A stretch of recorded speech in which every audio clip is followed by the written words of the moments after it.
And we are live. Good evening, everyone. Welcome to Holy Crap, the VlogCast. VlogCast that comes from a skeptical point of view to answer some of the questions of why. The VlogCast started as a combination of spite and the Streisand effect when some people on Facebook said, we're posting stuff because we think it's fun. It doesn't need to make sense. It doesn't even have to be right, and we're doing it the way that we want to. So you're not allowed to do it the way that you want to and telling us that we're wrong. So just go away. Leave us to have our fun, meanie pants. Part of the reason for doing this vlogcast was also to kind of go with the old adage that sometimes the journey is more important than the destination. I'm known as Shootin' Tribble all over the place. You can find me on G+, Skype, Facebook, all over the freaking place. And you know what? If you have a problem with typing it up, tough. It's right here on the screen for you. Just go from there. I was born in Brooklyn, New York, to a Roman Catholic family, raised on Long Island. I am now living outside of Buffalo, New York, and am an unabashed atheist. Joining me tonight, and apparently the other third of the crew right now, is Unrenowned Tech. Hi, can you hear me? Yes, we can. Something's working right tonight. That's fantastic. I'm Unrenowned Tech. I'm from various places. I currently reside in Southern Maryland. And I've gone through many steps to get to a point in my life where reason and logic are the dominant forces. We'll go with that. All right. Thank you for joining us, everyone. Yes, we're running a little bit behind schedule. There's reasons, technical reasons, bad technical reasons, but we'll talk about that another time. It is September 28, 2014. This is episode number 35. No, I don't have anything witty for it. Tough. It's just the way that it is. And the title for tonight is Word Crimes, although it could just as easily have been lost in translation. And we're going to be talking about trying to clear up a lot of stuff that gets mentioned many, many times over that just drives me up a freaking wall because I am really sick and tired of expressions being used over and over and over again that may be absolutely completely valid, but just absolutely miss the point of trying to go with clarity. Before we get started with it all, 5 minutes on the clock. Earlier this week, I had effectively a meltdown, if you will. The way that my schedule works typically on a weekday is that the little one and I both get up around 6 o'clock in the morning. She gets up first, and she gets up at 6, starts getting herself ready, starts getting breakfast together. I get up about 6:15 to make sure that everything's working right, that she's eating, she's got lunch, get everything together so that she can get out for the bus at dark stupid in the morning.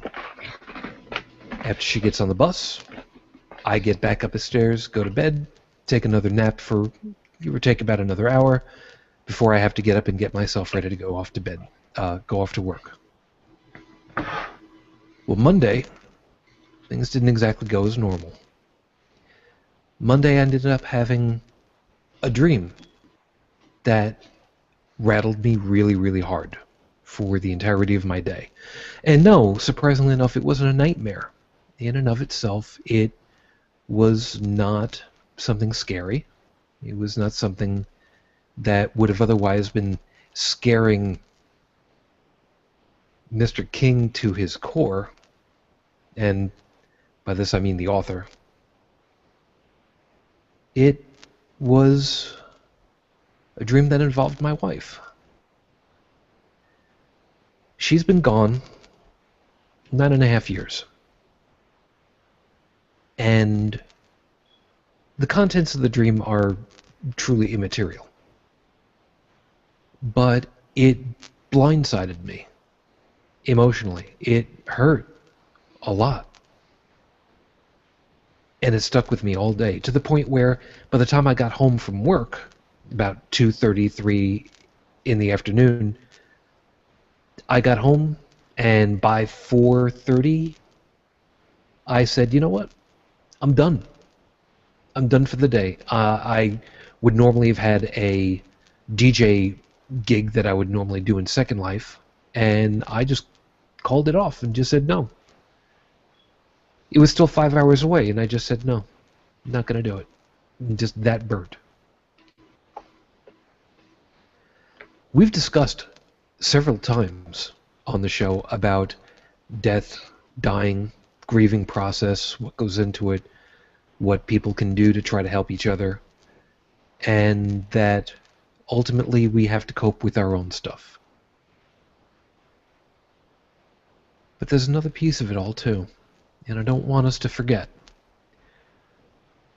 We don't forget on the inside. And it sucks.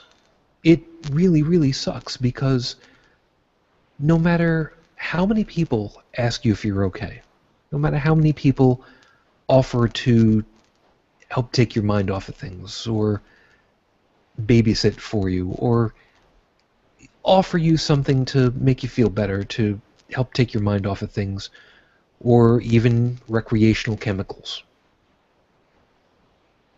ultimately, all that you have to deal with, all of the turmoil, all of the demons, all the nightmares, all of the emotions, are all still stuck inside of you. It's okay for that to be the case. And it's okay to wonder how to get through it.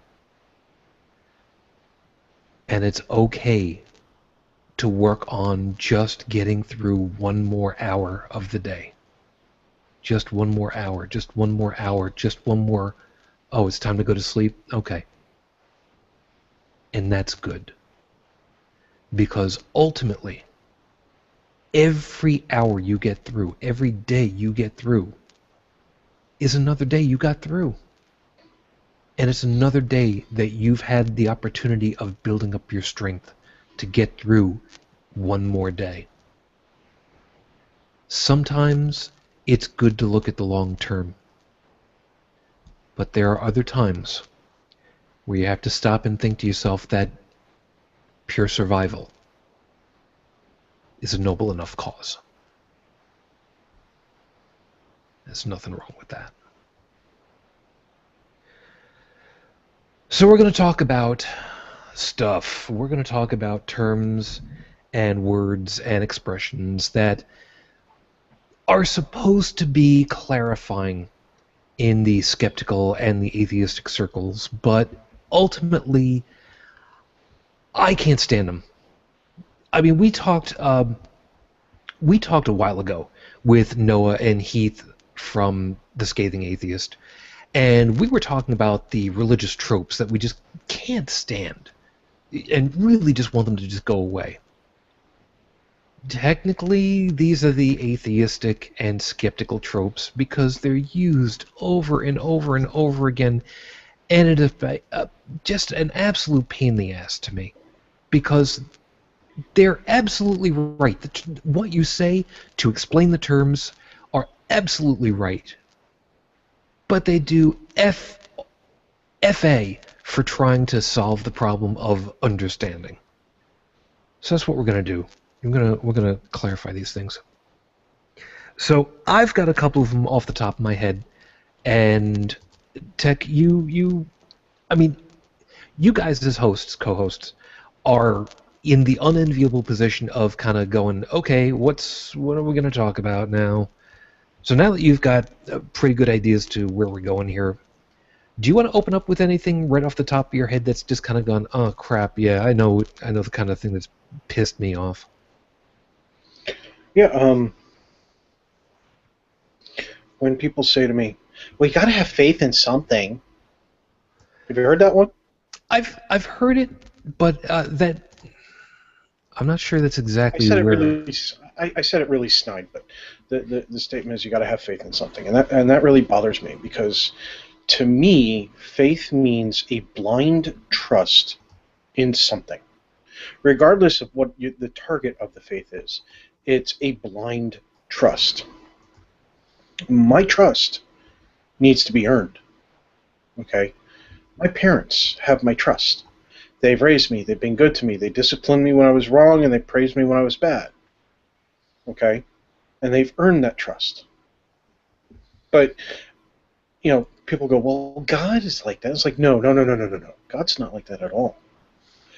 God, in the Christian sense, will punish you and punish you and punish you some more and burn you and torture you until you do exactly what God wants you to do.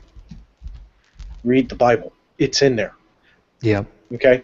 However, my parents understand that as an adult, there are things that I'm going to disagree with them on, that I have a different mindset about things. So while there's some things that may have thought or said or done in my past that they're disappointed in, they understand that as an adult, it's my right. There is a point where they can continue to advise, but they can't make me do things anymore. Because now I'm an adult. Now it's my turn to make my decisions and my choices. God, as they say, doesn't let you do that. You must think the way they want you to think. You must do as they want you to do. And by they, I mean the various religions of the world. And until you step out of the mindset of the religion that you're practicing, you cannot see that you are being controlled by it. Is there a big deity that made everything? I have no idea, and neither does science, and they admit it. They have no idea, but they really want to find out. They really want to find out. Now, the religious are going, well, you can have the answer in our book. No, no, no, no, no, you don't understand. Your answer in your book is supernatural. That means it's beyond the natural functionings and orderings and laws that govern the cosmos. And we don't know. The laws that we currently experience, the laws of gravity and evolution and all these other rules and the way the systems work, may be different once we get outside our own heliosphere. Okay? We don't know how things change throughout the other sections of the cosmos because we haven't been there and we haven't tested. We only know that some things seem to be, they're measured to be the same, like the spectrum of different compounds seem to be the same. Okay, they just made that discovery of the compounds way out in outer space that are building blocks for life. So we're questioning, well, life. Yeah, life. There was life on this planet, but did the seeds of the life? They could have come from even further beyond our solar system. They could have come from another galaxy because they're way out there. So We're learning something new. But to have blind trust? No. I don't have blind trust in the scientists. I have some trust in science and technology based upon the results and the documentation and the procedures that they have demonstrated. They've given us indoor plumbing. They've given us open heart surgery. They've given me allergy medication. Okay? And they've gotten to the point where I can buy it over the counter now. Yep. Yeah, come on. Pharmaceuticals, prosthetic limbs. You ask anybody who's come back from a war, who's lost a leg and can now walk without crutches or a cane because they now have a synthetic leg. You tell me that person doesn't like science. You tell me that person doesn't trust technology. I call bullshit. Yeah. And they're just starting to think that they figured out how to make a prosthetic limb mount to the bone underneath the skin as an actual extension of the bone because they're using the way the horns come off the bull, the membrane. Okay. They're studying the membranes to see how that keeps the infections out, because that's the only thing preventing us from mounting the prosthetic limbs to the primary bones in our limbs so that they'll be stronger and more reinforced, like the real thing. So they're studying that. And they'll eventually make a breakthrough. I put my trust in science to get that done because they have made these kinds of breakthroughs. but I have not seen or observed a supernatural being coming down and putting technology or assembling technology in a manner that we cannot understand or in a manner that we can understand. And I wasn't exactly sure where you were going with this at first, but believe it or not, you end up with a really, really good one for us to start off of. So let's kind of pare this down a little bit. First item up, the concept of faith versus trust. That is a huge, huge gap between the two. And you're right. I mean, you went on. You had, like I said, you had me worried there for a second. Where are you going? But I know it seems like a roundabout way to get the point across. But when you add to be fair, it was. But right. When you add up the totality of it. Yes. That, like I said, you saw my Facebook post, didn't you? I know. Yeah, you gotta go visit my page. About putting faith in something. Well, I'm not really good at that kind of thing. Anyway, but the ideas between faith and trust are really, really friggin' annoying, and it gets to be a real pain in the ass to make sure that people understand when you're talking about faith, it is not necessarily trust and vice versa. As Tech pointed out, faith is just, you said it? Okay, I will believe you. Doesn't matter what it is. I will believe you. It's a lack of proof. You're putting trust in something with no evidence, no empirical data, no proof, no nothing. You're just doing it because maybe your best friend said it, or maybe because your pastor or your rabbi said it, or maybe because some homeless guy down the street said it, and you really like the way his beard looks. Just whatever the reason is, there's a lack of proof or evidence. Right. It's just it's basically trusting authority. It's an appeal to authority straight away in and of itself. You are appealing to whatever it was that said you should trust in this implicitly without question, and boom. And it doesn't necessarily need to be religiously based. I mean, shoot, there are you can faith in a person. Just because they're family.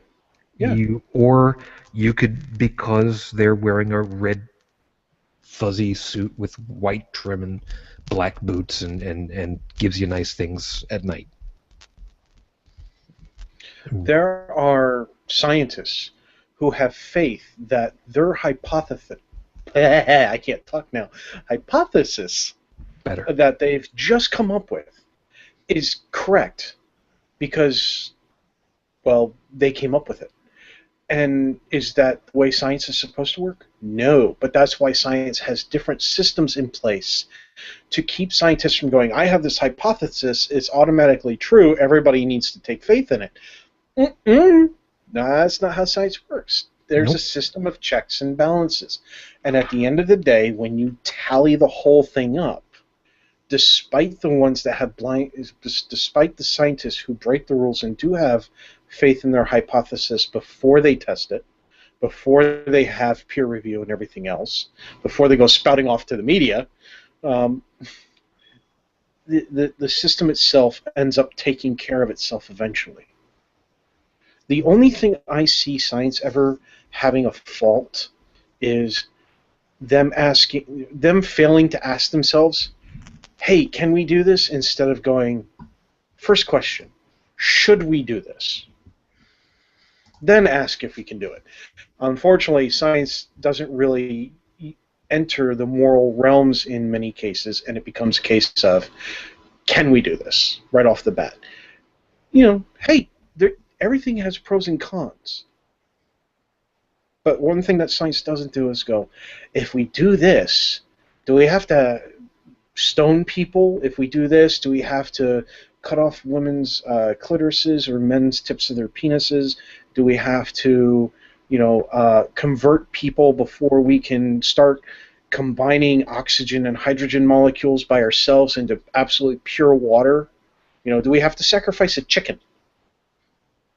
Only for lunch. KFC. Okay, No that's Popeyes. I ideal. can't. No Popeyes. I can't stand this stuff. I've never tried them. All right, so to put a bow on this one, because you've actually given the second one a hit. Faith says believe in this because, and that's it. End of story. That's the end. That bookend to bookend. Boom, done. That's it. And I'm just realizing that my camera is kind of off-centered from me. There we go. Why were you like that? But I don't want everybody to think that faith is negative just because of the way I portrayed it. There is a positive to faith. You can have faith based on evidence. You can have faith based on a past history of results and empirical data. You can have faith based upon reputations of people. So if my dad says that he's going to be working on the house, he's going to get the materials, and he'd like me to come over, I can have faith in knowing that he's going to go get those materials and that he does need my help. And that's where I'm gonna cross horns with you on this one, bring it back to the point, and say no, because what you're describing is a reasonable expectation of something, of an outcome. But what I'm doing is I'm also hitting up on the fact that there's alternate definitions of faith. Well, that's why I wanna. I was talking about having faith in people. Well, yes, I understand that, but that's why I want. See, this is exactly the reason for doing this damn particular item. By the way, for any I did this on purpose. Yes, I understand that. By the way, for any of you who might be watching, who have been watching and listening to Cash's show this past week, the basically a test out show since he moved from Cash and Atheists on Air. First off, thank you, of course, and that's part of the reason for having done this, because he had a voicemail caller who said, "Look, you're using all these fancy multi-syllabic words, and that don't impress me much." And this is what it basically came down to. That's the reason for this. And if you have questions that you'd like to pose to us, or terms that you want us to specifically garner through, please utilize the question and answer system here on the Google Hangout. Love to have feedback of any kind to help us go along with this also. Please, by all means, that's what it's there for. Utilize it. If you're looking to join us on air, the next episode of 10's show, we will be having folks on. We will be putting out the word so that we can get folks to actually be on air with us. Now, backtracking a little bit. Faith as the term would be just believe, just accept, and that's it. What I was talking about just a couple of moments ago of trust is predicated, and I'm going to hit that in a second, is predicated on the idea that someone or something has demonstrated a reliable, repeatable, I'm trying to figure out what the right wording is that I want to use that's not overly complicated. A consistent, repeatable conclusion. This is the best way to put it for right at the moment. If you go across a bridge, perfect example, New York City, the Verrazano Narrows Bridge that connects Brooklyn to Staten Island. Most people don't know about it. It's fairly famous. Look it up. You have a reasonable expectation driving across it, it will not fall. And trust me, it would really suck. And as a kid, I was deathly afraid of going across it. Whenever we would go from where I used to live on Long Island to go see my aunt and uncle and cousins, because I lived on Staten Island, I was always afraid. Always, because I was fearful that it would break and we would go careening into the water below. But over time, I realized this isn't going to break anytime soon. It's been up for as long as I've been alive. It's not going to go anywhere. I've got a reasonable expectation of going across it in complete safety. And over time, I've come to realize, okay, what went into it engineering-wise, the materials, how sturdy is it, what did they take into account for the weather? And now I understand I can safely traverse it without a problem. And that goes for pretty much any suspension bridge. Now, as we saw, of course, in 19... Oh, Jeebus, when the hell was that? The earthquake out in Los Angeles. What was that, 92? Or something like that? You're asking the wrong guy on that one. All right. There was an earthquake during one of the World Series for baseball out in California, and there were a number of bridges that collapsed because something completely disrupted the system. Was trust in place? Was faith in place? It's an immaterial question because there was a new set of circumstances that took the trust in the engineering and threw it out the window because it collapsed because a new variable came into the equation that could not have been expected for. So it collapsed. There was people that died, unfortunately, because of that. But all things being equal, you can have trust in the reliability of that kind of mechanism. Can it be considered faith through vernacular? Yes. We would typically call that faith, just as just because it's simpler a concept, because it is a word that we can just kind of throw away to mean that. But is it really not? If you were to really get down to the nitty-gritty, it's not really. And that's the problem. Because when you start to use, I have faith that this bridge is going to stay up. Well, I mean, yeah, you can say that, but it's a really dirty word to use for that.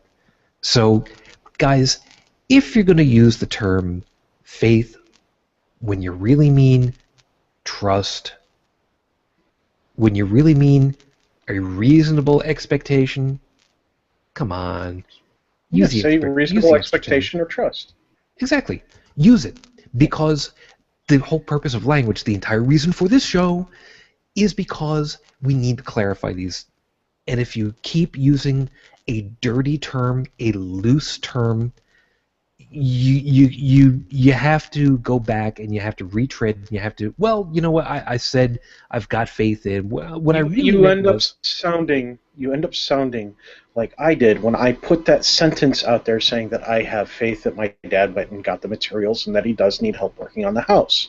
Exactly. Instead, I should have, and then I end up apologizing and saying I should have said that I trust my father based upon his past actions of keeping his word. Exactly. And that's a pain in the ass, because then you start to sound like you don't know what you're talking about, because you got to go back and you have to retread what you said in the first place, and it starts to put people off real fast. Well, it's like in the beginning.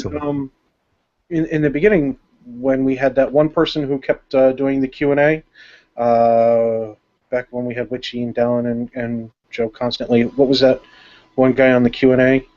You mean Ross? Yeah, Ross. There was something that Ross had said, and I had attributed it to Ross, and then Ross said, no, I didn't say that. And I said, oh, okay, well, I apologize. That didn't make me look very good, but then we went back and reviewed the tapes, and it turned out Ross did say it, and so we went back and we stipulated again, and that made Ross look bad, and it goes back and forth, and it's just like, okay, we need to drop this because enough's enough. Yeah, and it really doesn't. On. Yeah, it doesn't really do anything and for us. And it's the same way with faith. Faith is a blind trust without evidence. Yeah. Or proof or reasonable expectations. Exactly. So please keep that in mind. If you're going to use the term, use it right and carefully. Now, you also mentioned another one that is also very important. Science. Science is a process. It is not a thing. Unless you're talking about a science book, in which case you need to say it's a science book. Science is a process of looking at stuff, trying to figure out why does something do, why is something, how does something, trying to make a guess as to what completes that question, and then poking at things until it breaks. Finding out what happens, putting it all together again, going, yeah, I kind of expected that. Or, even better, that's weird. I didn't expect that to have happened. And then amass all of that information, bring it together, check it out with a bunch of other people again, and do it again, and again, and again, and again, and again, and again, until you get a consistent thing happen. Or, even better, not happen. Because when you go through the process over and over and over and over and over again, you get to find out, how does something work? Why does something work? How consistently does it work? Can you expect it to work? And even more importantly, can you predict what will happen again? And can you make it happen that way again? And more importantly, on top of it all, can everyone else do the exact same thing with that information? Have at it. Oh, for me? Oh, yeah, absolutely. I mean, you Okay. took the first one. I'm taking the second I'm actually in dictionary.com, and I pulled up science, but more importantly, I picked up something else called scientific method. First, I want to hit science. Uh, you encompassed everything that is science. including the scientific method. Yes, yes. Right. Science is, when used as a descriptor, okay, is a branch of knowledge. So there is the science of medicine, pharmacology. There's the science of math, mathematics. There is the science of engineering, also known as engineering. There's also the science of how certain things works, physics, astrophysics, molecular biology, just all sorts of different kinds of sciences. So when we say science all by itself, we mean all of it. Mm-hmm. Okay, we're not talking about just this science over here and none of this science over here. No, we mean all science. We're talking about math. We're talking about biology. We're talking about all the basic sciences that most people who have a GED or a high school diploma should have experienced, unless their school flubbed their curriculum. Or if it's a public school, hold on, before you go past that, even if you don't have grand knowledge of the inner workings of any or all of these particular items, at least having the knowledge that they exist, you should minimally have. Now, if for some reason you don't have complete working knowledge of physics or chemistry or any of these other ones, you don't have a grand heavy-duty knowledge, that's okay, because you can always learn more. But at least knowing that these things are out there is the most important piece. Going on. And not only that, there's beginner books. Oh yeah. If you really want to understand something about evolution, and you're listening to a Christian apologist talk about evolution, and they say they have a PhD. Well, a PhD says that they have, one of my coworkers calls it piled higher and deeper, but they've studied something very specific, and that they are somewhat of an expert in their field. Now, don't get me wrong, experts can be wrong too. Sure. But when they're a religious figure saying that they have a PhD and that they're denying what science claims because they know better because they have a PhD, ask them, or look up their background and find out what their PhD is in. Because there was one lady, and her name fails me at the moment. I saw this like 3-4 weeks ago, so my brain shot at this point. It's okay. But she was commenting on something science-y dealing with biology, and I'm not sure if it was evolution or not. But she completely botched the topic. Well, upon further investigation, turns out her PhD was in flowers, basically potpourri, if you will. That's Horticulture? basically. But yeah, it just wow. Okay, wait a minute. So you're talking about your specialty is basically in potpourri, and you're saying you have hand in primary knowledge of evolution? I'm sorry, no, they don't coexist. Your PhD in that. I'm sorry, I don't get a PhD in Game Boy and then tell Wall Street how to run the stock exchange. It's not Yeah. going to happen. Yeah, that's something that has pissed me off on many an occasion.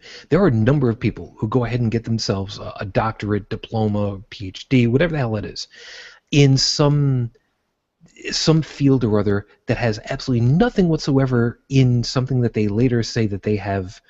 Well, I know what I'm talking about. I've got a PhD. That's great. That's wonderful. You have a PhD in animal husbandry, but yet you want to tell us that you understand the fundamental natures of a black hole and why they're red. It doesn't work that way. No, I had somebody who used to do. Um, they hosted job interviews for the company that they worked for, and whenever they would get somebody bragging about a PhD, they would find out what their PhD was in and what they learned from their PhD. And a lot of people take it as a misconception to brag about their PhD, what their documentation that they did, the research and field and study and everything was.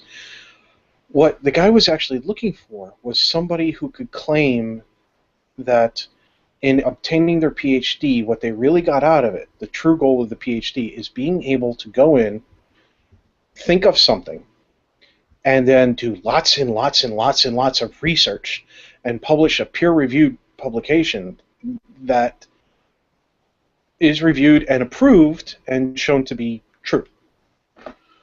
In other words, basically the scientific method. Yeah, learn how to do what's required of somebody of that level. Exactly. But just because I can do lots and lots of research on potpourri doesn't mean I can that I have the same uh, ability to do that in the field of astrophysics or rocket science. Okay, I may not have the mathematical background for that. That's the secondary level of importance. Okay, you have a PhD. That means you're good at doing research, but does your research coincide with the topic at hand? And flowers, when you're talking about flower arrangements and flower combinations, and nothing to do with breeding of flowers, nothing to do with the biology of the flower, okay, then no, you cannot relate to evolution with that. Okay, if she had studied how flowers change over time, how the flowers pollinate each other, the crossbreeding, I would say my opinion would go up a little bit. It's not down there because she's a woman. Okay, it's not down there because she's a religious person. It's down there because what she's trying to do is negate evolution with a PhD at the end of her name. It's And she doesn't have the background to do it. it's it's effectively trying to, oh god, it's, I forget what the right terminology for it would be, but well, like we mentioned before, it's basically somebody trying to tip the scales in their favor by using an appeal to authority. I have a PhD, ergo I should be right, and you don't, so you can't be. Yeah. So when somebody says they have a PhD in science, go, really? Which branch? Because there's a lot of them. Yeah, that's true, and that actually brings us And to. I'm sorry. Go ahead. they don't all correlate with each other. Okay? Some only correlate with others by going and relating to, it's like a circle. Okay? Just because this point on the circle is next to this point, it doesn't mean it relates to the one all the way around here while skipping all these points through. Science is a big giant circle. Eventually they all come around and they all interconnect. But you take out some of the key pieces and some of this stuff doesn't add up. Yeah, very much so. And that's, like I was about to say, that actually brings us to the question that was posted up in the Q&A. And by the way, thank you for taking advantage of that. Always good to have something to bounce off of as well. And yes, Chris, by the way, is the one who posted the question, and you've got another one in the hopper. I like that second one. We're going to get to that also. But the question posed was... You identified this person by the first name. We should have used the last name instead. That would have been more epic. Yeah, well, it's a thing. What can I tell you? It's a little late now because yeah, but not anonymity. But you know. But I mean, the thing is to try to use first names because they're a little bit more generic. Anyway, so Chris has asked. Chris has asked, quote, "Should math be included as science?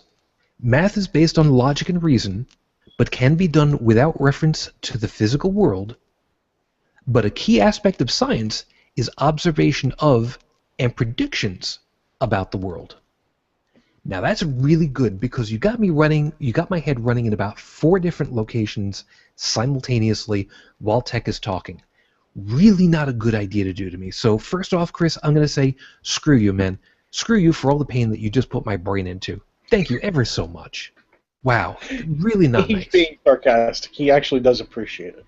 Absolutely so. Okay, so should math be included as science? My first gut instinct is yes, because it is... Math and science coexist. They do, and I'm not sure if one is necessary. If one is necessarily dependent upon the other or necessitates one to the other. I get the feeling, thinking about it, I think that you really can't have...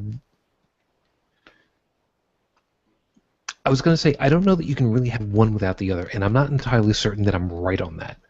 The first thing that comes to mind is chemical breakdowns.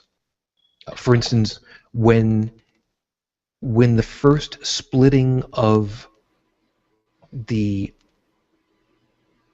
atoms of water, I know it's a molecule, but I mean the atoms that comprise water, it was discovered that you had one volume of oxygen and a second volume of hydrogen, and it was specifically in a ratio of 2 to 1. Yeah, 2 to 1 hydrogen to oxygen. Right? Right, yes.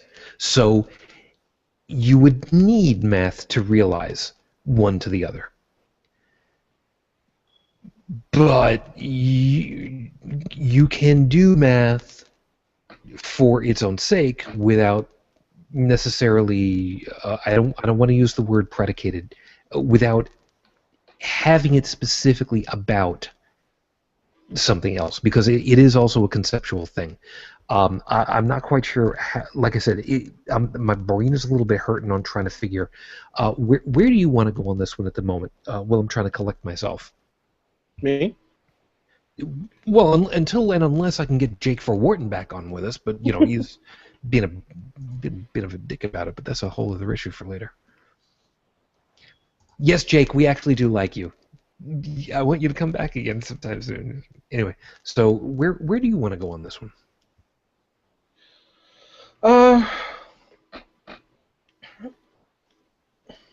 I'm thinking about my own education in the back. And see, I realized that there was times. Well, no, not really. It's not complicated. The answer is math doesn't have to be labeled as a science. It can be its own field, if you will, because there are plenty of. I play math games in my head, okay, and they don't require the physical world. You can use abstractions and think in mathematical formulas and not have it relate to anything around you. It's not common to do that. Most people don't. Most people think in terms of stuff that they can relate to. It takes a. It doesn't take a certain kind of mind to think in ways that don't relate to things around you. It just takes practice. Mm. And most people don't ever have that practice because they don't need it. Um, I used to get bored a lot in school. So I used to think up weird things. The point is that science on its own can actually work without math in certain fields of study. But as a whole, math is a foundation for science, and science can support math as well. Math supports science, in my opinion, math supports science more than science supports math. Math, I believe, I feel, not believe, but I feel, based upon my education, is more of the foundation for the sciences. Because I see math in my music, I see math in my science, I see math in every day.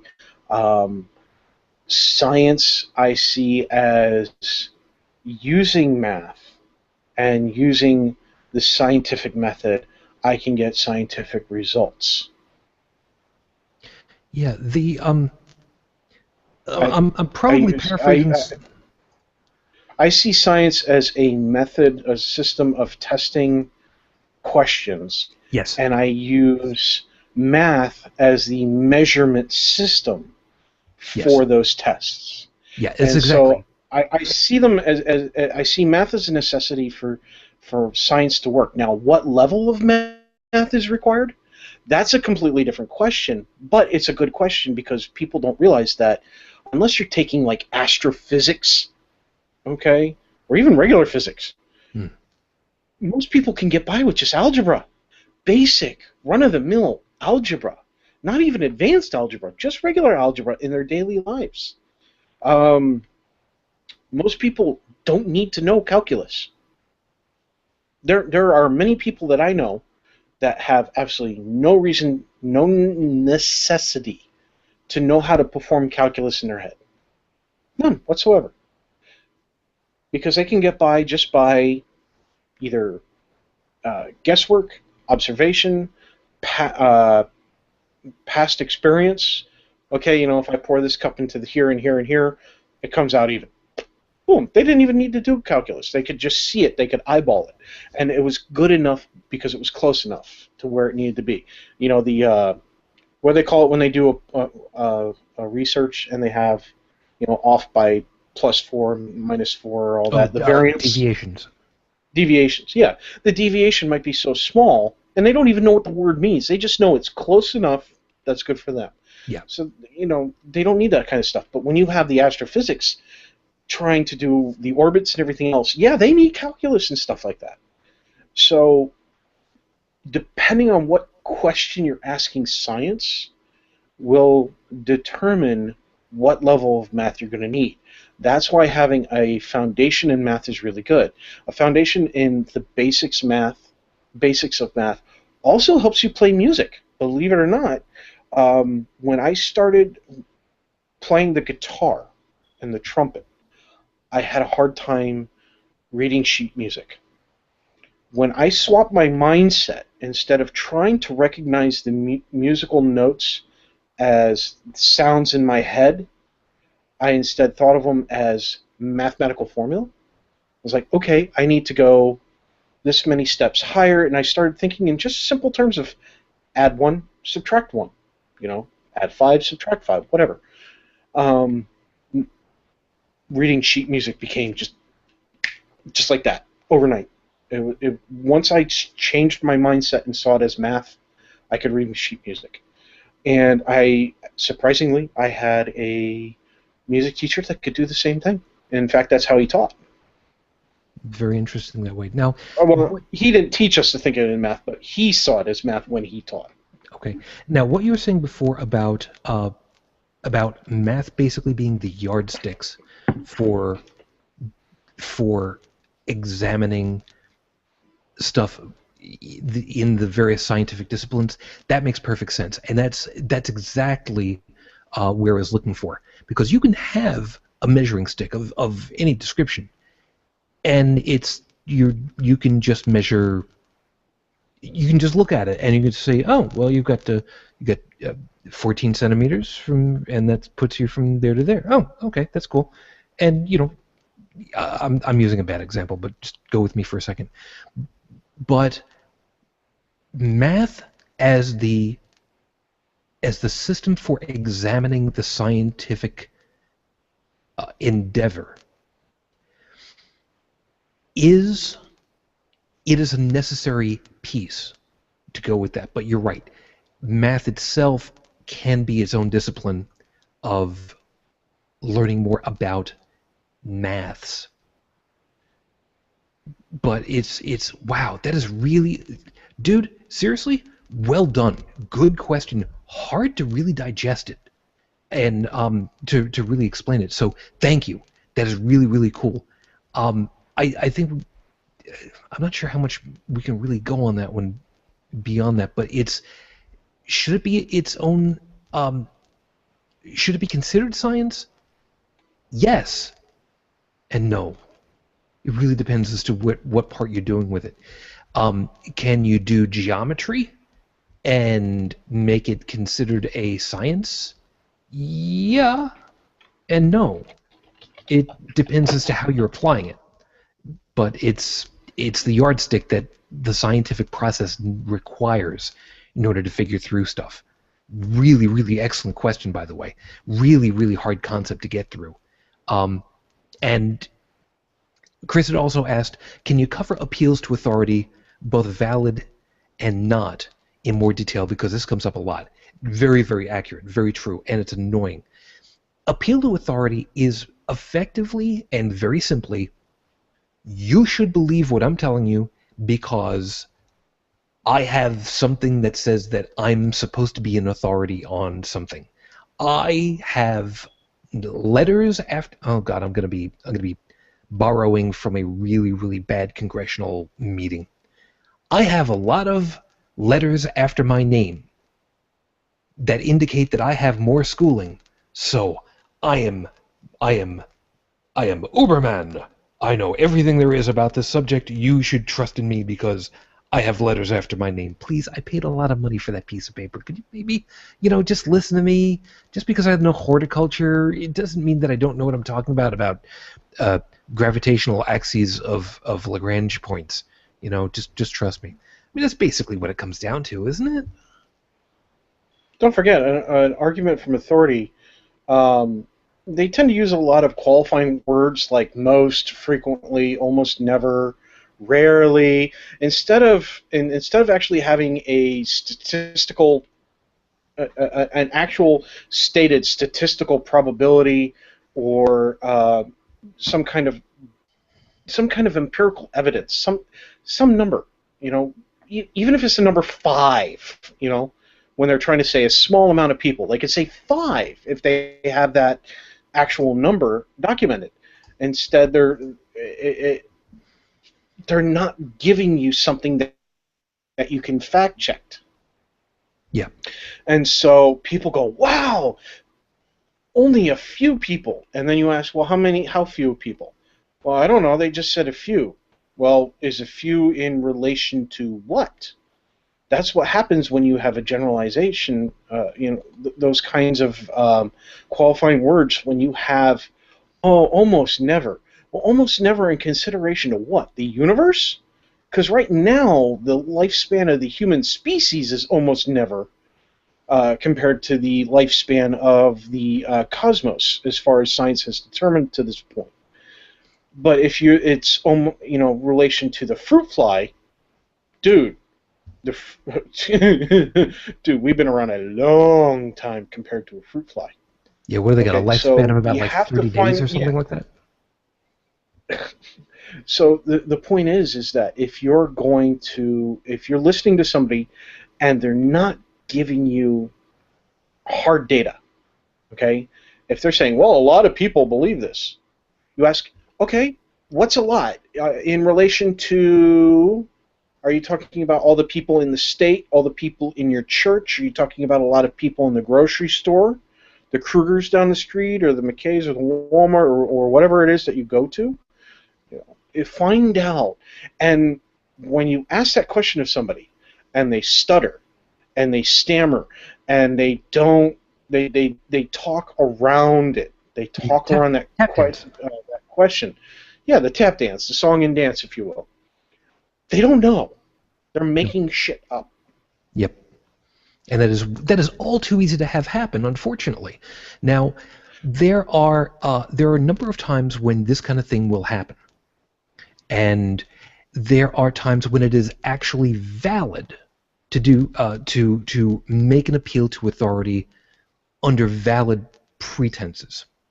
As an example, there are a number of scientists who say that Darwinian evolution is incorrect, it is flawed, it is a failed proposal.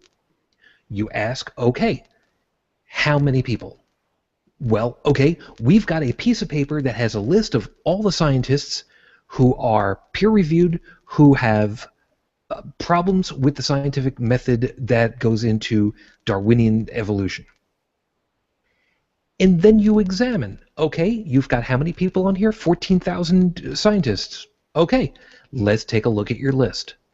No, folks, wait, stop. Okay. Hold on, that 14,000 number he pulled out of his arse, he's using it as an example. Yes, thank you. So you go and you look through the list of 14,000 scientists. Okay, how many of them are in the biology area of science? Oh, you can knock out 3/4 of them. Okay, how many of them have ever had a peer-reviewed paper? Oh, the ones that have never, okay, you can knock out another half out of that group. The remaining, yeah. How many of them are evolutionary biologists? 4?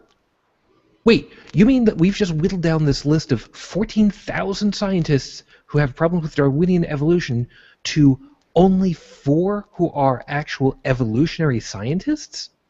And then you ask the question, how many evolutionary scientists disagree with those 4?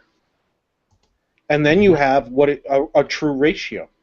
Yes. Then you start to get into really finding out who is pulling stuff out of their butt and who is just trying to be a pissing match. This works out to be even worse when you start to see news programs that have traditionally been told you need to have equal time for both sides of an argument.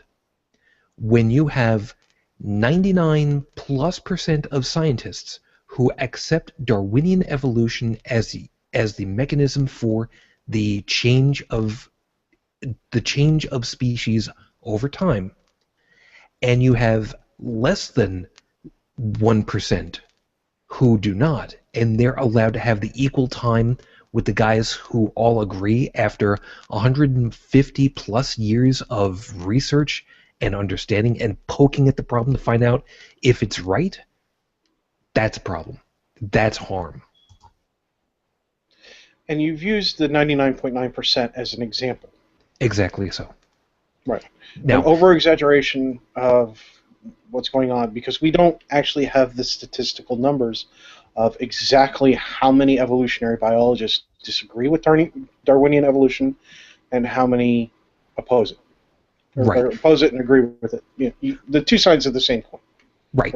Now, to be fair, there are a number of things where this kind of thing has been happening, where the incredible numbers on one side versus another have tried to make we are right, we are small, but we are mighty because we are being held down by the man. And no, the ones who are climate change denialists, who absolutely discount all of the scientific papers, 24,000 roughly peer-reviewed papers that say climate change is a real thing. Parthenogenic, I believe is the right term for it, human-based climate change is a real thing, versus 400 that say otherwise, most of which have been easily discounted, and they're allowed to have as much time as the people who are saying, look, we need to clean shit up. That's wrong. I would like to, since the basis of tonight's show is word use, definitions, things like that. I want our audience to understand what we mean by climate versus weather. And yes, thank because you. there are Also many very politicians, there are many politicians that don't even understand this. In fact, there was a politician on a panel. I forget the guy's name. My mind shot itself. It just exploded after after this review of this paper was presented, and the presentation was given to him about climate change, and the politician basically said, I don't understand anything you just told me, therefore I deny climate change. And my brain just went and it was it probably was like, somebody oh on my the god, the too, ignorance is strong with this one, you know. But what we mean by climate versus weather. Weather is what's happening now. Okay, weather is what's happening tomorrow and the day after and the next couple of days. Okay, yes. weather Hold is right what there. you get Hold it right there. Hold it. relatively immediately. Okay. Weather is open your window, stick your head out. Is your head wet? It's raining. Is everything fuzzy outside? There's an earthquake. Is your head on fire? There is lightning. You know, that kind Well, of if everything's fuzzy, there might just be fog. If everything's shaking, you might have an earthquake. Well, you get the idea. Anyway, but yeah, that's what it comes. Versus climate, which is you stick your head outside every day, many days, for like a year, No. 2, 5. Every day for decades. Right. But you also talk to the people nearby, in your neighborhood, in your state, and you compare notes, and you collect them, and you collate them, and you put it all together, and you amass a huge tome that says, on this day, on this year, this is what happened. All over the world. And all over the world. And consistently, on this day, every year, it's sunny. Is it always going to be? No, but it's a good bet that 85% of the time you're going to have a sunny day on this day. Is that going to happen every time? Probably not, but it adds into seasons. Because we have seasons and because things change over time, but you get a consistent view of what is an average, what typically happens. What are you expecting to have happen? How much rain do you typically get in a year? Compare that with the next year, and the next year, and the next year. And then see, what is it doing? It's 10 feet one year, it's 5 feet the next, it's 7 the following. All right, maybe you measured wrong. Maybe it actually is jumping up and down. But you have to compare that over lots of time to get a graph that you can actually work with. And it's an endeavor. It's a process. Climate is a process. It is a long-term investment in data collection. It's not stick your head out the window. And the beautiful thing about that is the longer we do it, the better a picture we build for climate averages across the world. It was stated by it was not one of the popular ones like Bill Nye or Neil deGrasse Tyson or any of them. It was stated by a gentleman on a climate change panel that in Russia, the area of Russia that's the coldest, which Siberia? is basically, had in the last couple of years the warmest winters ever recorded. And that's dangerous because if you think about the placement of Russia, the average temperatures of Siberia, And then you go and look just a little bit north of that and see how close the North Pole is and go, well, if they're experiencing, a 4-degree warmth on their winters, what the heck is happening at the poles? How are those minor variances affecting the poles? And we can actually see. We've already videotaped and photo documented the changes at the North Pole with the Arctic shelf reefs breaking off, collapsing into the ocean, and people don't pay attention that when ice melts, the oceans actually absorb carbon dioxide. So this stuff gets released into the air. Yeah, and it gets to be crazy because the biggest thing about the whole, and we're gonna leave this on the wayside in just a couple of seconds. The biggest thing about climate change argument, to me, the worst thing about it is not who's accepting and who's denying. It's we have consistent data that is demonstrable. We're going to use that because that's dovetailing into the next one. That is demonstrable correlation with a change in temperature in relation to X in the atmosphere. Levels of X, whatever the X happens to be. It doesn't matter what the hell it is. If we reduce that X, we should then bring things back to the norm, to the average. What kills me are the people who say, I don't trust you, I don't trust your numbers because I know better than you, because I'm a senator. Or I don't believe you because I'm a senator and none of that made sense to me, even though I'm on the science and technology panel, which is hilarious to me.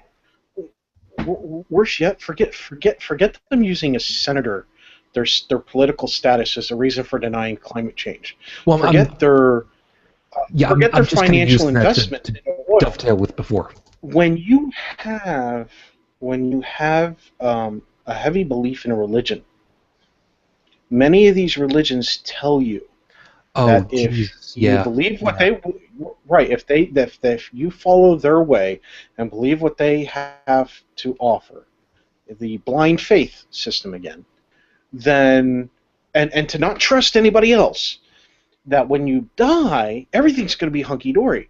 So if you're living life so that your death will be hunky-dory, you're not living.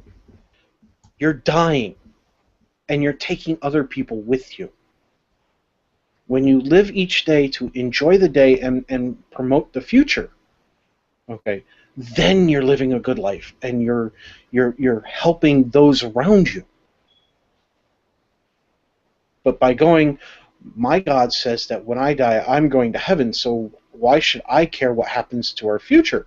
As long as everybody's a good Christian or Muslim or Jew or whatever the case might be, it doesn't matter what the world's going to be like. We're all going to heaven.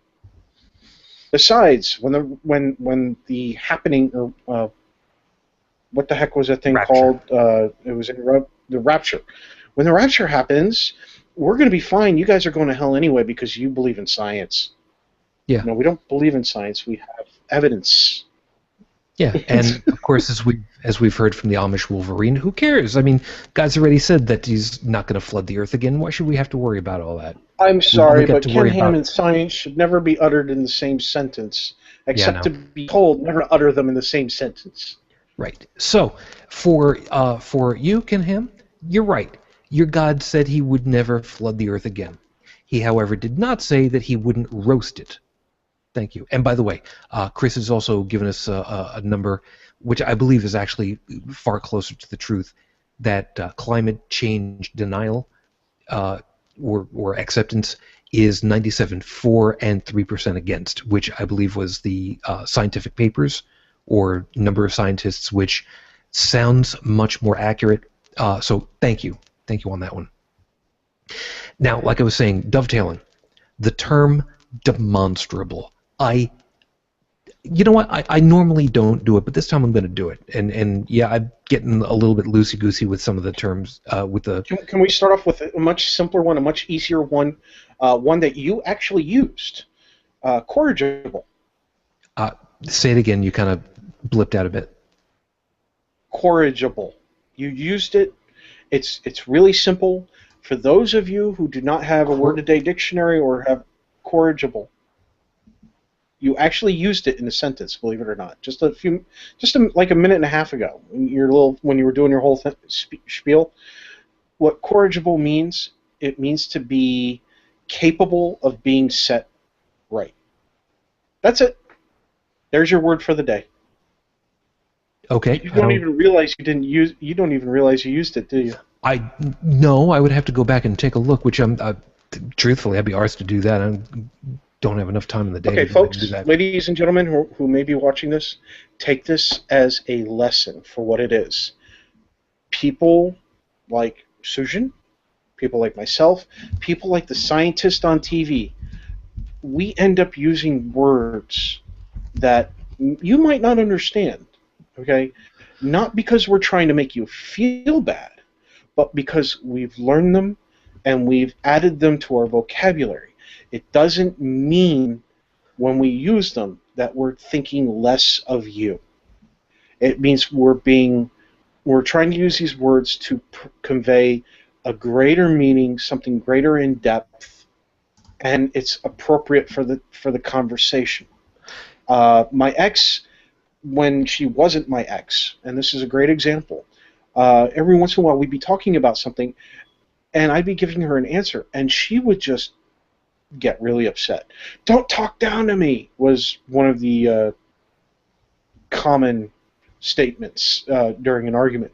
And I would have to reassure her that I wasn't talking down to her, and I didn't understand why she was getting so upset.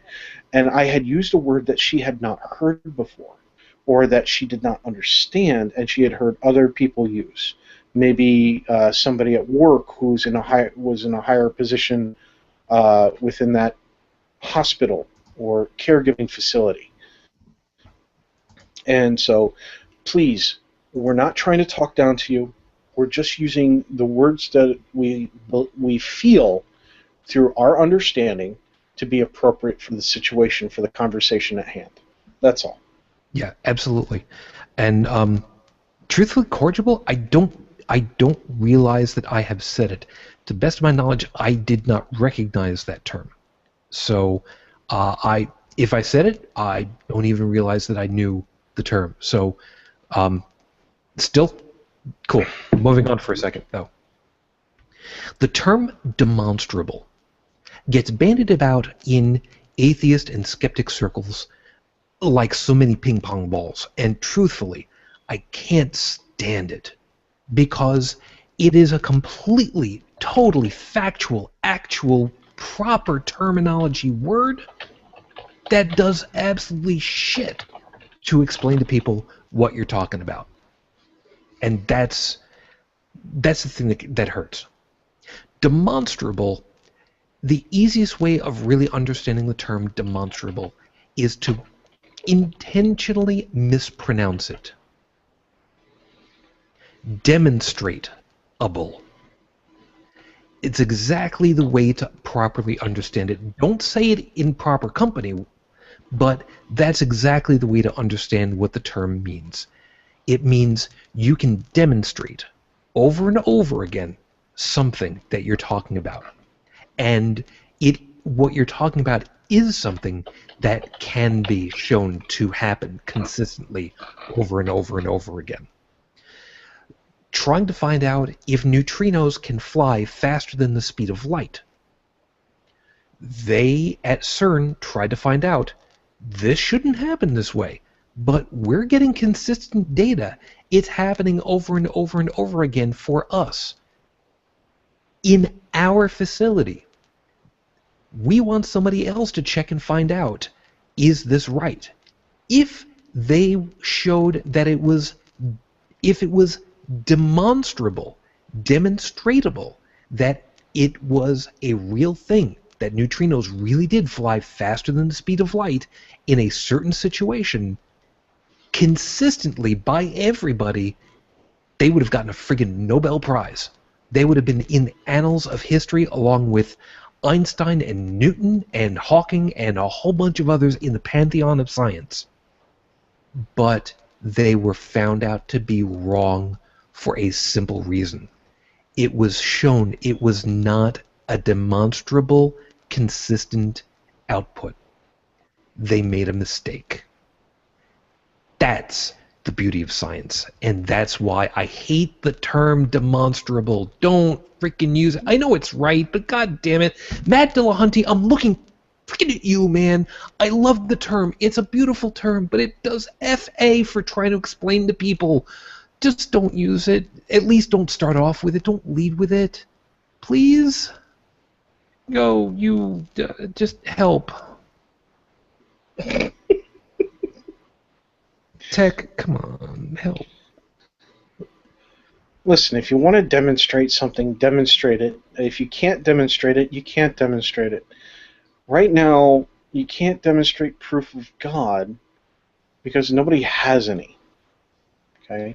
Nobody has any evidence of God, empirical evidence. And that's what I'm going to lead into right now. I'm going to lead into it because I say it a lot. Which one? Say it a lot. Empirical evidence. And people Thank go, you. well, what is all that?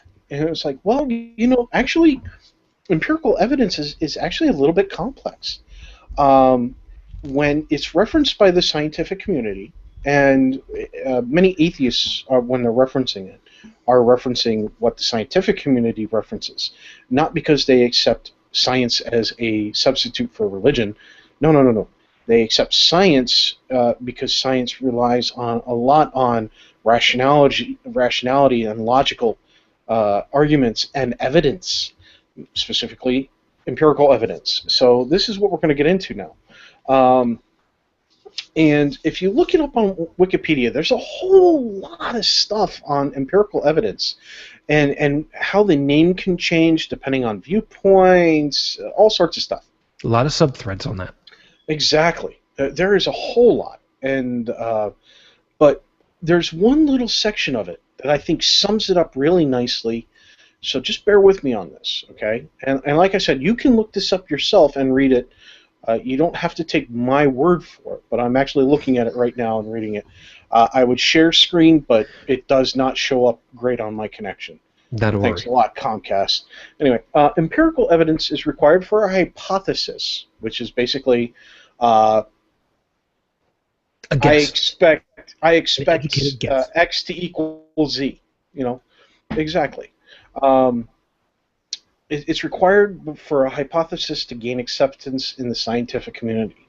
Normally, this is achieved, the validation of it is achieved by using the scientific method of this hypothesis. Experimental design, peer reviews, and more importantly, adversarial reviews. The people who are trying to prove that hypothesis wrong. Being able to reproduce the results, okay? Hence, documentation. Mm-hmm. I got these results, and here's the setting I had it in. I had it in a house that was set in the Midwest, in Midwestern of the United States during the vernal equinox. You know, whatever the case might be, they document everything. So that way somebody else can go, really, you did that? Well, I'm going to try it over here, and I'm going to document all my stuff too and see if I can get the same results. So that's what they mean by reproduction of results. They have to document all this stuff and do it over and over and over again. Then they go, once a lot of this stuff is done, they go to conferences and they start talking to other people in their field, and they go out and they do this stuff all over again. And if enough results come back of the people who have done this test and they are positive to this hypothesis, then they typically will produce journal reports on the stuff. And then that gets out to even more scientists, and they do it. It just keeps going and going and going and going until finally it's been done enough times that the scientific community can go, you know what? Yeah, we haven't had any kind of deviation or variation that's been extreme enough to say that this hypothesis is false. Therefore, the hypothesis becomes true. Becomes accepted, and if it passes enough rigor over enough time, it becomes a theory, Right. which is an And explanation for stuff that we see that is consistent, that is accurate, that is reliable over all situations that we can come up with currently. don't forget, there's also exceptions.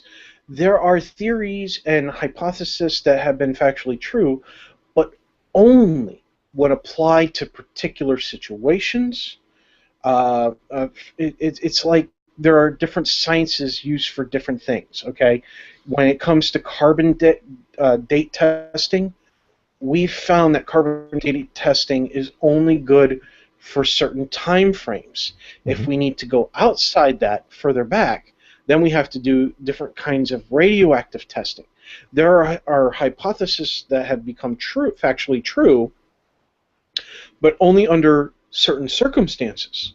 Yep. So they hold true as long as the groundwork stays the same, but maybe if this portion of the groundwork changes, then this becomes false. And that's one of the reasons why you want so many of the people of the scientific community to come together and not just try to prove it right, but also to try to prove it wrong, because we make breakthroughs.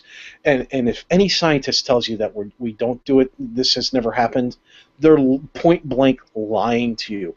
We have made tons of breakthroughs trying to produce A and winding up with B. Yep, which is part of the way that we ended up with Silly Putty. Excellent example.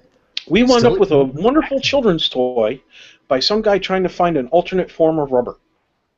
And or vulcanization, I mean. And it just happened that way, and didn't know what in the hell to do with it. Tried to sell it through different methods, and you know what? Let me try that. Hey, a 3-year-old over there is having fun playing with it. Maybe there's something to it, and it worked. Scientists love. Okay. Again, I'm gonna bend the rules a lot again. As a rule, and rules are meant to be broken, scientists love to break shit. That's one of their biggest things. How does this not work? That is. So do people in the maker community. Yeah, there you go. If you can find, I mean, there is an expression in engineering terms: fix it till it's broke. Stress testing is used to be the way of doing things with test pilots for aircraft. Before you had computer modeling, you would design an aircraft. You would use the principles that were known, Bernoulli's principle.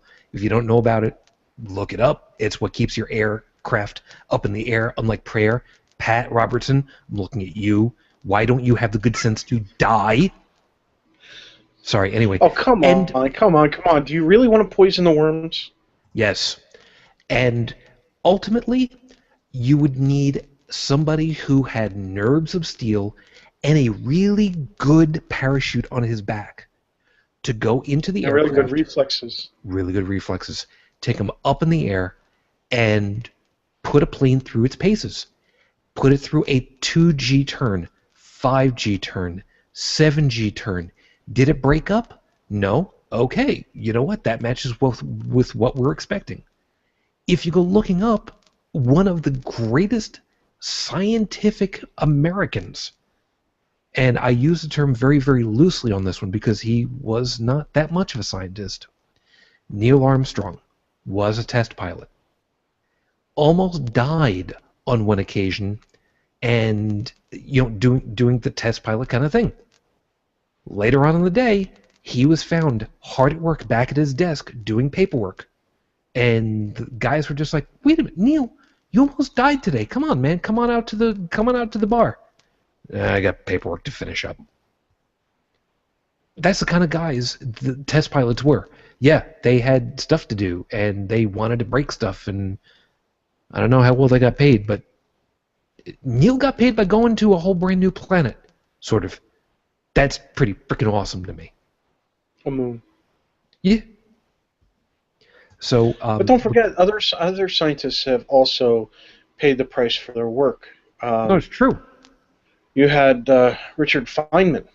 It was never proven, but with what we know now about radiation sickness, the breakdown of the Oh human God. body, he, as far as we know, is the only human being to have seen with his own eyes, without any filtered lenses whatsoever, to have seen the detonation of an atomic bomb.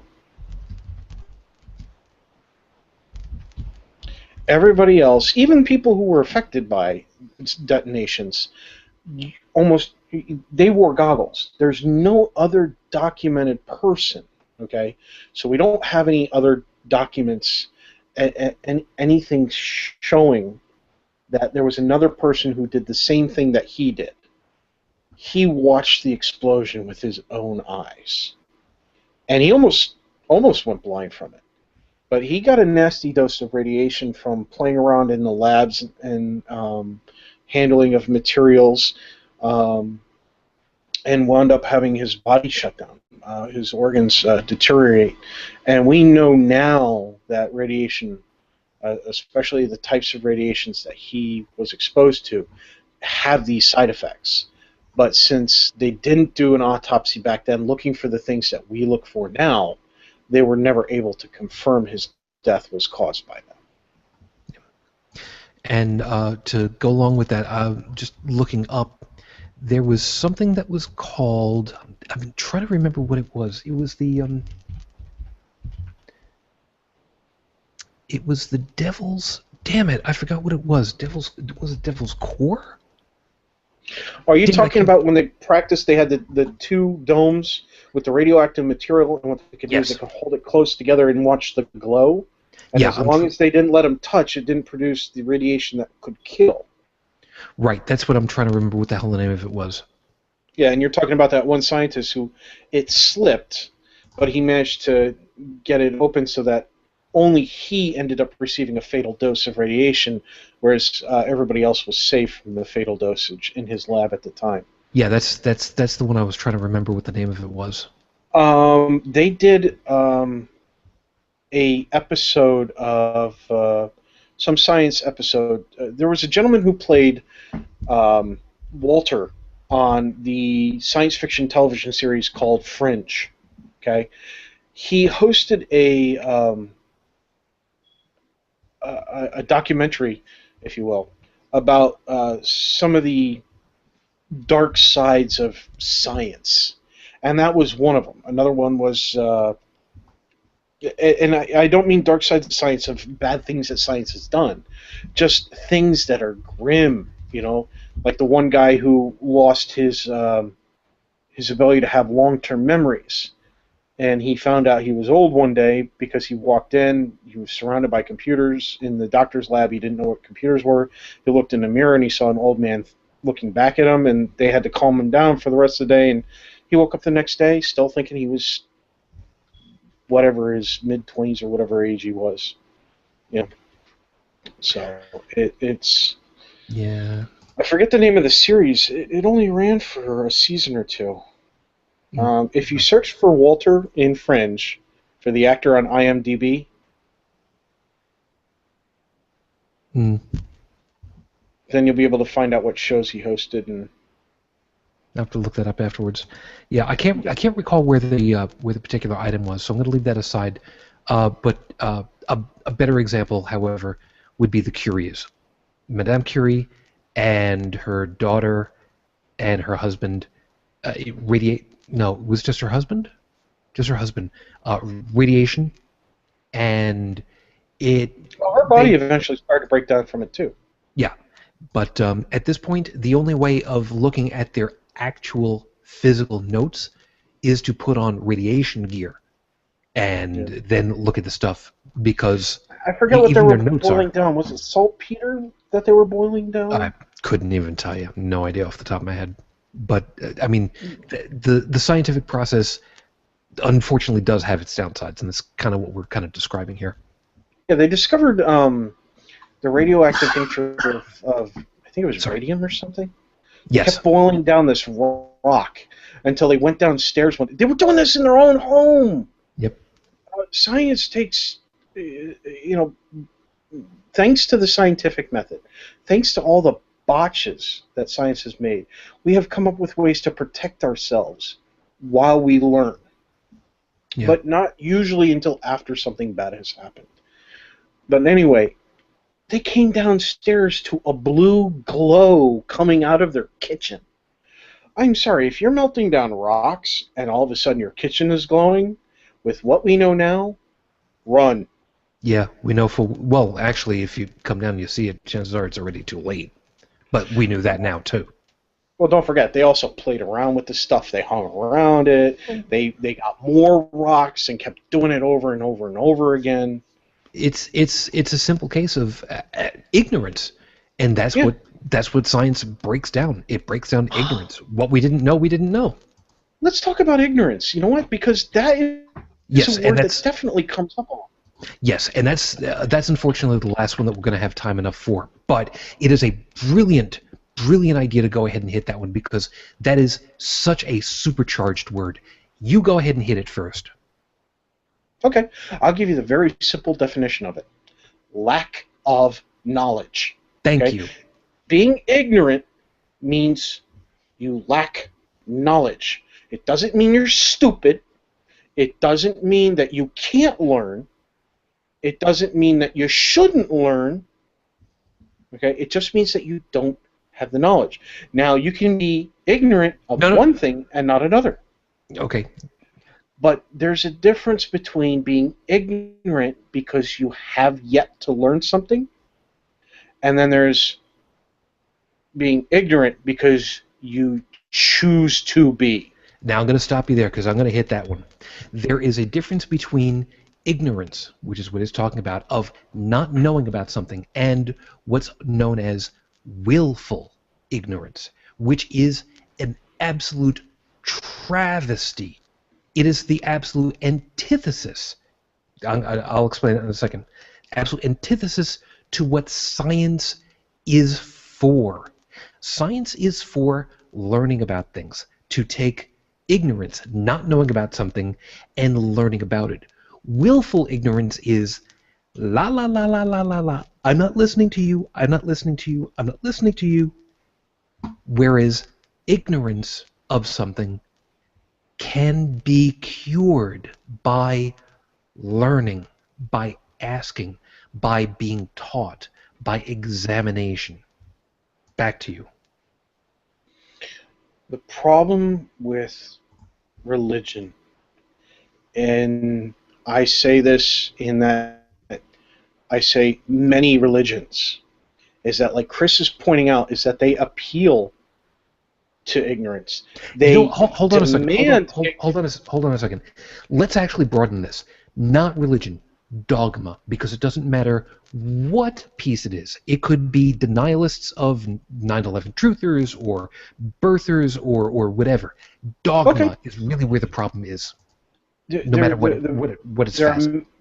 Right, and I'm going to use a generality of many dogmas, because I don't have an exact number, but of the of the religions that I'm familiar with, of the dogmas that I'm familiar with, which may be different from Sujin and everybody else, until we all sit down and start writing down all the ones that we're familiar with and start comparing notes, we won't have exact numbers. And so science says, okay, well, you're making generalities. Yes, I am. I have to, because we right now on this show at this time that's taking place don't have the time nor the means to do a long-term collaboration. Okay, this is something that we may be able to address in a future episode, but not right now. The point is that I have not studied every religion in the world. I've studied the standard Judeo-Christian. I have learned some things about Mormonism, about Islam, and Jehovah's Witnesses, Taoism, Hinduism, a little bit of Buddhism. I really got to read up on that one. Okay, before you finish there, don't forget, Okay. you do know a little bit about ancient Egyptian. You do know a little bit about ancient Roman mythology, I a little also bit about know I know a Greek. little bit about Greek mythology. I actually know more about Greek mythology than I do about Egyptian mythology. So, but the point is a lot of them they use ignorance to make you want to stay with them, to convert others to you, and to bow down. And that's why when you find a lot of atheists, not all atheists, because there are plenty of atheists out there that are atheists for the wrong reasons, that they're not using logic, that they're using uh, their emotions. I know that my emotions help push me towards atheism, but at the end of the day, it was the logic that set it firmly as a groundwork for me. Mhm. Okay? But there are other people that I have met that are atheists because, yes, they are mad about their outcome in life. And so they choose not to believe because they're angry, as some say. But I've met more who are not angry. They're using logic, hence why they're atheists. Logic is religion and dogma's enemy. Logic and reasoning and intelligence and learning allows you to break free from the boundaries of religion and dogmas. Okay? They allow you to expand your mind, to have better understanding. Because, I want to I want to appeal to something here real quick. People say they have all the answers. They're God or gods give them all the answers. How do you know that your particular deity didn't make evolution to make everything the way it is? How do you know that your deity doesn't want us to have an understanding of how evolution works? How do you know your deity doesn't want us to have an understanding of how the cosmos is around? Because some guy sitting out in a turban in the middle of the desert can't do it, doesn't have anything better to do than wipe his butt or play with his hoo-ha or whatever. Okay, you're going to take that guy's word? Why? When you should actually be taking mine, because we know full well from our scripture, the loose cannon, the flying spaghetti monster put everything here in exactly this way, with the system for evolution in place so that we would have changes over time, so that we wouldn't be bored for the rest of whatever. So may there be This is beer not. volcanoes and midget strippers for all of you raw men. Oh, jeez. You had to throw on the flying spaghetti monster, didn't you? Look, you know full well what the point was for having done that. Right, I understand. It's like the old saying, if there is no flying spaghetti monster, how come all the planets are shaped like meatballs? You know, Exactly. Exactly. Now, Exactly. now the The flying point. spaghetti monster, I know full well that I'm using it as a joke, but it's there for a reason. It's parody for a reason. Because just like so many people will say, that's stupid, who would ever believe something like that? Now you know what we say for exactly the same reason. So when you have a group of people and you have kept them using dogmas or religions ignorant of the things that are going on around them, they will always look to you for guidance when they don't know what's going on. Mhm. It is a means of keeping control of a crowd. Look at what goes on now with the advent of the invention of the internet and the means to communicate. What happens when a dictator wants to take better control of his or her country? What do they do now? They shut down the internet. They shut down communications to the global world. They shut down the Twitter feeds and the cell phone networks. They Mhm. try to. They try to. Yeah. Somebody's always finding ways around that stuff. They censor the. Look at China. Yeah. China, the communist China, North Korea. to keep control of their population, they filter their internet. And when they find people getting through their filters, what do? They knock on their door. Well, I'm sorry. I'm saying knock, but what I really mean is that they knock down the door and they put a gun in the person's face and they say, hey, You can come work for our group, finding other people like you and figuring out how to stop them, or you can die. That's not everybody, just the really good ones who take a long time to get caught. The ones who get caught easily go to prison, things like that. They disappear. Yeah, yeah. Some of them just disappear. Don't even know what happened to them. And yeah, in Korea, the with Kim Jong Un, whatever, Un. whatever. I'm sorry. I'm not really good with foreign names just because I don't say them very often. No, it's okay. You Right know, now it's he went around telling his country that they have the best healthcare in the world. Really? and they believe it. And they believe it because they don't have access to the rest of the world. They have no way to make a comparison. They're kept ignorant. Yep. If you, as an American, try to go in there and help the people will turn you in. The ones that you're trying to help who are being oppressed will turn you in because they believe, due to ignorance forced upon them, that they're doing the right thing Yep. for their country. Now we gotta get ourselves out of here because we've blown past the hour and a half, and I try not to have us hit the 2-hour mark anymore.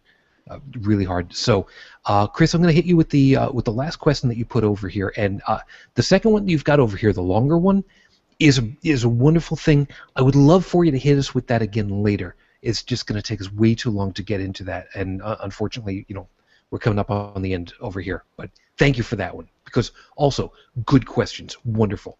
The last one that Chris had hit was, can you include the appeal to ignorance? If you go back a couple of weeks, we had Cash from Atheists on Air when we talked about, you'll see it in the list, the playlist as PSAs, which in this case means presuppositionalist apologist. No apologies. Right. Which is basically the position that, of course there is a God, of course it is my God, how could you think anything differently? It's like you're trying to say that we're not standing on the earth before you go ahead and you prove that we can swim in the ocean or some such bullshit like that. The appeal to ignorance is, if I can't find a reason why something happened, well, it's obvious that God did it, because there's no other explanation that we can find that proves it. And really, that's in a nutshell really what it boils down to. Tech, you got a good example off of that one? Because I've only got one off the top of my head. There are scientists and mathematicians who they were asked questions, they found answers, but eventually they reached the extent of their knowledge or their expertise. And then rather than trying to go beyond that, they stopped and said, well, it must be God. They used the God answer as a means to give up searching. Okay? Whether because they were tired, because they didn't want to look anymore, maybe because they got tired of being asked the same questions over and over again after giving all the proper answers, and they just said, you know what, I'm just going to tell you what you want to hear. Or maybe they truly could not fathom, they were at the limits of not only their knowledge, but maybe at the knowledge of and technology and mathematics and science of their time, and so they had no other answer, so they defaulted to God instead of saying, I don't know. Yes. And now this is something that science is more likely to say, I don't know, when they don't know. Right. And that's the appeal to ignorance is also a facet of what's known as the God of the gaps. I don't know how you got from this point to this point in things that you've discovered, so obviously it had to have been God bridging that gap. And it's all part and parcel. But don't forget, God of the gaps has a diminishing return. Yep. Because as we find those answers to those gaps, God becomes less and less the answer. And that scares the hell out of people who have been willfully ignorant of the facts in support of their God, and now they're finding there are these people out here going, listen, you don't have to say that God did this, because we now know this. We now have understanding, comprehension. We have the knowledge of what goes on here, and it's no longer a secret or a miracle. It's not a God answer. It's an actual, logical, knowledgeable answer.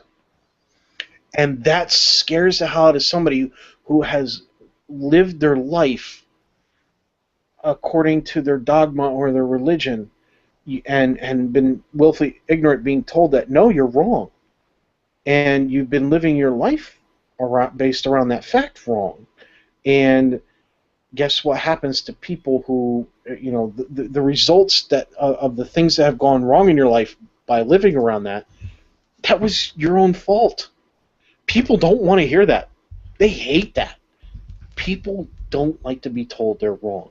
There are scientists that have the same mentality. They proved something, they found some scientific discovery, whatever, and it got peer-reviewed, and everything was hunky-dory, but 20 years later, some new technology and scientific formula or mathematical formula came out going, listen, when we came across these answers, and we thought we were right, we were actually wrong. And those scientists who did the discovery will go, I'm not wrong. They don't. That's their emotional side. They don't like it. And people, even scientists, are very emotional. And that's the part. That's why when you tell somebody they're ignorant, which is nothing more than being a lack of knowledge, a lot of them take it the wrong way. Because so many people have used it as an insult, it now triggers their emotional mind state. That's why I don't say that this person lacks knowledge by calling them ignorant. I say this person lacks knowledge of this field.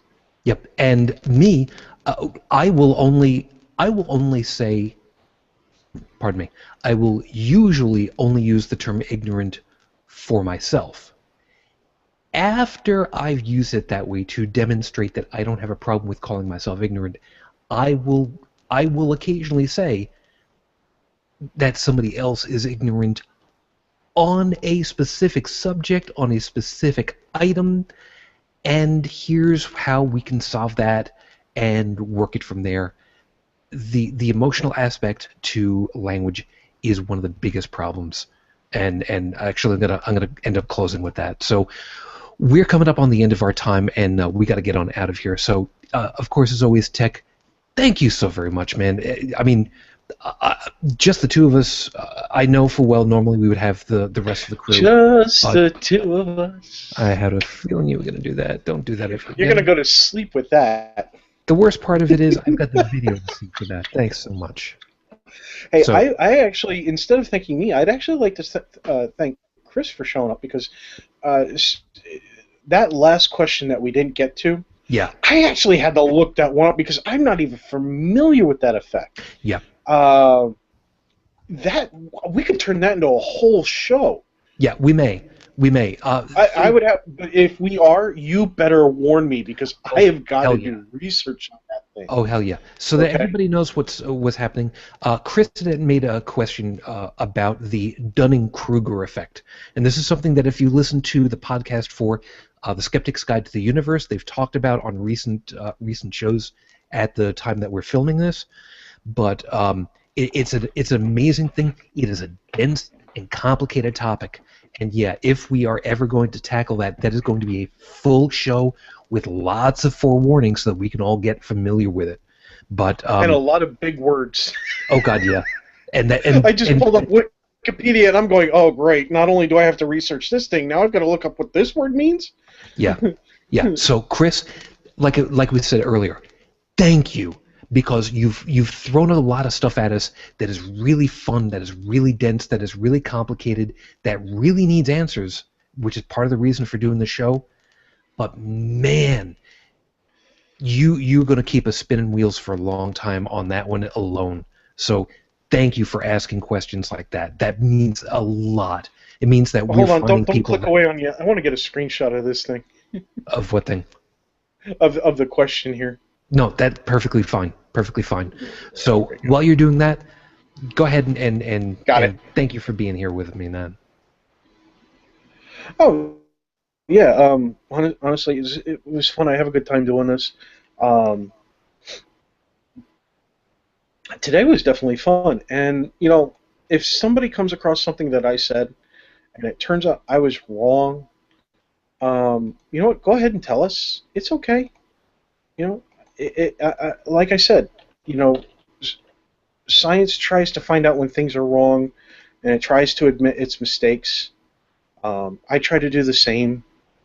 So, like I said, if you see something, if I said something I'm wrong, and you have the proof that I'm wrong, then point it out to me. I'll take care of it. Absolutely. And that's one of the things that skeptics, as much as we hate it on an emotional level, we love it on an intellectual level, to find out that we made a mistake and we can learn from it so that we don't make that mistake again. There is an argument that says, if I've made a mistake, show me, and I will not make that argument again. Hmm. And that is one of the things that stands dogma apart from skepticism. Dogma says, use this. This is the truth always in all situations. That is it. Case closed no matter what. La la la la la la la. Where skepticism says, dude, listen to me and open your eyes. Listen to the words that my beard has to say. Let's not. But ultimately, the point of all of these endeavors is to lift the veil off of everything that we didn't understand before, little by little. We as a society, as a species, as a culture, value learning new things.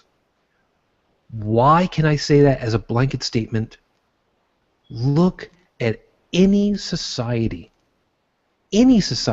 no matter how bereft of money or resources, you will do your damnedest. You will try your hardest to get your children, even to the most barest of levels, to communicate, to understand around them, to identify people, places, things, colors, sounds, maybe even numbers and letters and words and phrases and concepts.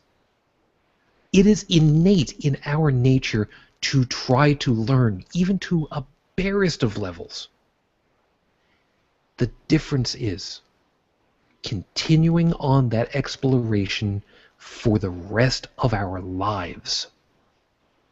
The scientific process is not the complete eradication of ignorance. It's to never stop learning. We will always, absolutely always, be ignorant about something. The biggest trick is to not be afraid to push past it. And that is what sets us apart. Not as skeptics, but as people. We can teach and we can learn. Which one is more important is entirely up to you. For me, I couldn't even answer that because it changes from moment to moment. And as much as I like to be the teacher for my daughter, I still learn from her. Thank you all for joining us. And of course, thank you for viewing if you're watching this on YouTube after the fact. I've said on many occasions, I know full well this is not a sexy podcast. We hold ourselves to roughly a PG-13 type of show, and that's for an intent.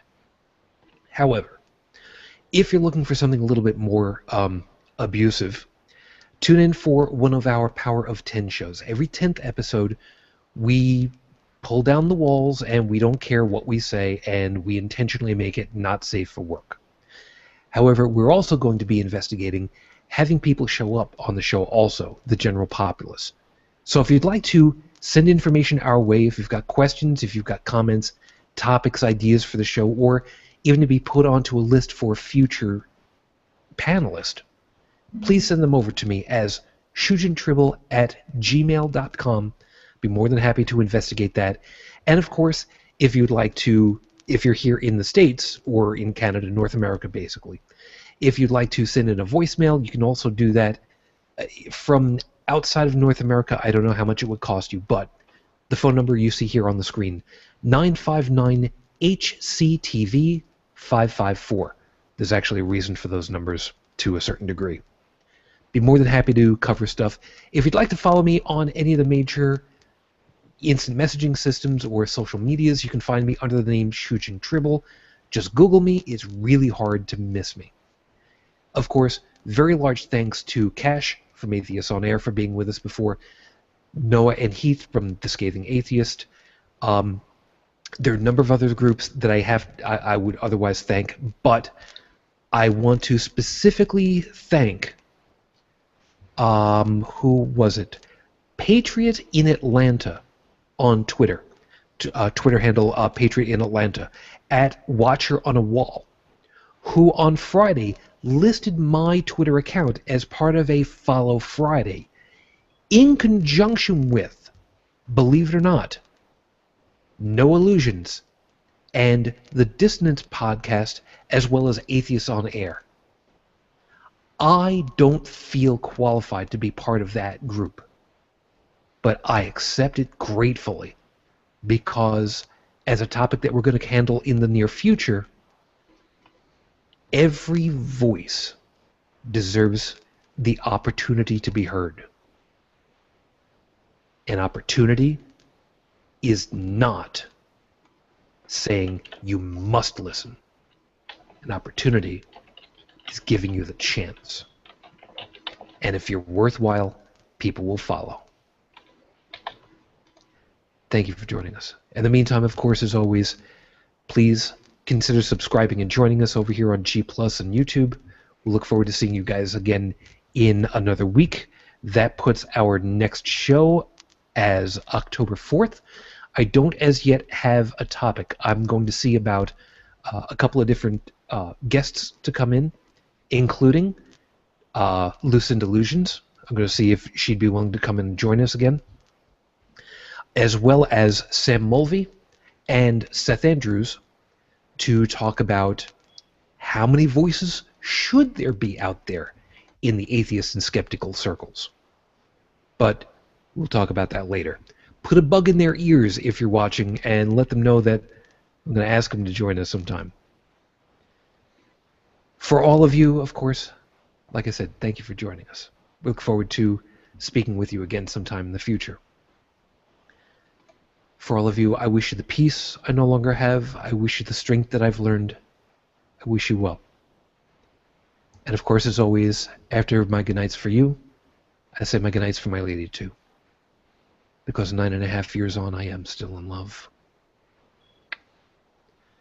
Matane Fujin, I love you and I miss you. Dream of me. Until the very next time we get together, everyone, as always, good night.